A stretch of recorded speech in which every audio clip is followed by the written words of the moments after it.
আমি বেছিমাৰী পশ্চিম চুবাত এইটো কাঠৰ দলং মোটামুটি 3 বছৰমান হৈছে পঞ্চায়তৰ তৰফৰ পৰা কাঠৰ দলংখন দি দিছিলে, কিন্তু কাঠৰ দলংখন এনেকুৱা দিছে এটাও ছাল দিয়া নাই, যধে মধে কাঠ দি বনাই থৈ গৈছে।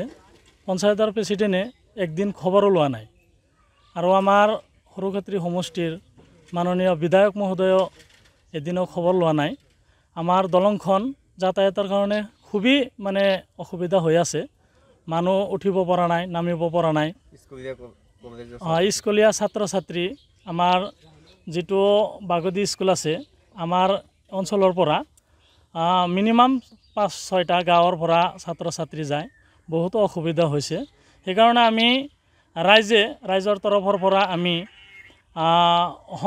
টকা সংগ্ৰহ কৰি বা সংগ্ৰহ কৰি আমি নিজে মেৰামতিৰ কাম কৰি আছোঁ। কি ক'ব বিধায়কে যে এই দলংখনৰ কাণ খান নাই, যি সময়তে বিজেপি চৰকাৰে কৈ আছে যে অসমত কাঠৰ দলং এটাও নাই, কাঠৰ দলংবিলাক চব পকী হৈ আছে, কি ক'ব? নাই, পকী হ'ব সেইটো বেলেগ কথা, কিন্তু বৰ্তমান যিটো কাঠৰ ব্ৰিজ হৈ আছে সেইটো পঞ্চায়তৰ তৰফৰ পৰাই দিছিলে, কিন্তু তেওঁলোকে মেৰামতিৰ দায়িত্বটো ল'ব লাগিছিল। কিন্তু আমি বিশেষ কৰি যিটো আমাৰ পঞ্চায়তৰ সভাপতি শহীদুল ইছলাম খান আছে, তেওঁ এদিনো আহি এই ব্ৰিজটোৰ খবৰ লোৱা নাই, তাৰ হেমাহিতে এনেকুৱা কাম হৈছে। স্থানীয় বিধায়ক কি ক'ব?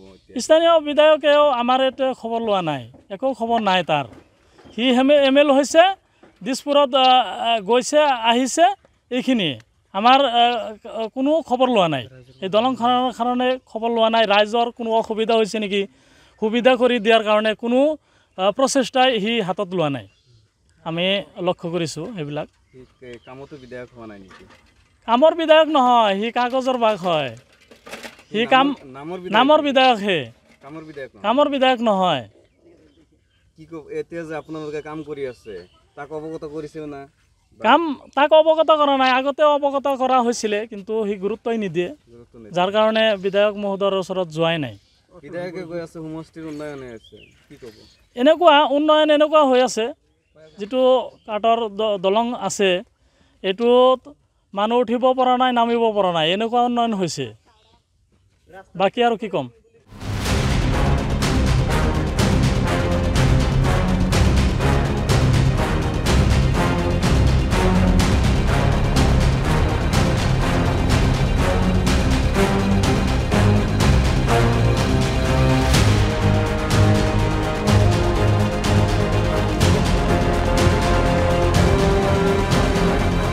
হয়, আমি বেছিমাৰী পশ্চিম চুবাত এইটো কাঠৰ দলং মোটামুটি 3 বছৰমান হৈছে পঞ্চায়তৰ তৰফৰ পৰা কাঠৰ দলংখন দি দিছিলে, কিন্তু কাঠৰ দলংখন এনেকুৱা দিছে এটাও ছাল দিয়া নাই, যধে মধে কাঠ দি বনাই থৈ গৈছে। পঞ্চায়তৰ প্ৰেচিডেণ্টে একদিন খবৰো লোৱা নাই, আৰু আমাৰ সৰুক্ষেত্ৰী সমষ্টিৰ মাননীয় বিধায়ক মহোদয়ও এদিনও খবৰ লোৱা নাই। আমাৰ দলংখন যাতায়াতৰ কাৰণে খুবেই মানে অসুবিধা হৈ আছে, মানুহ উঠিব পৰা নাই, নামিব পৰা নাই। স্কুলীয়া ছাত্ৰ ছাত্ৰী আমাৰ যিটো বাগদি স্কুল আছে আমাৰ অঞ্চলৰ পৰা মিনিমাম 5-6টা গাঁৱৰ পৰা ছাত্ৰ ছাত্ৰী যায়, বহুতো অসুবিধা হৈছে। সেইকাৰণে আমি ৰাইজৰ তৰফৰ পৰা আমি টকা সংগ্ৰহ কৰি বা সংগ্ৰহ কৰি আমি নিজে মেৰামতিৰ কাম কৰি আছোঁ। কি ক'ব বিধায়কে যে এই দলংখনৰ কাণ খান নাই, যি সময়তে বিজেপি চৰকাৰে কৈ আছে যে অসমত কাঠৰ দলং এটাও নাই, কাঠৰ দলংবিলাক চব পকী হৈ আছে, কি ক'ব? নাই, পকী হ'ব সেইটো বেলেগ কথা, কিন্তু বৰ্তমান যিটো কাঠৰ ব্ৰিজ হৈ আছে সেইটো পঞ্চায়তৰ তৰফৰ পৰাই দিছিলে, কিন্তু তেওঁলোকে মেৰামতিৰ দায়িত্বটো ল'ব লাগিছিল। কিন্তু আমি বিশেষ কৰি যিটো আমাৰ পঞ্চায়তৰ সভাপতি শহীদুল ইছলাম খান আছে, তেওঁ এদিনো আহি এই ব্ৰিজটোৰ খবৰ লোৱা নাই, তাৰ হেমাহিতে এনেকুৱা কাম হৈছে। স্থানীয় বিধায়ক কি ক'ব? স্থানীয় বিধায়কেও আমাৰ ইয়াতে খবৰ লোৱা নাই, একো খবৰ নাই তাৰ। সি ML হৈছে, দিছপুৰত গৈছে আহিছে, এইখিনিয়ে আমাৰ কোনো খবৰ লোৱা নাই।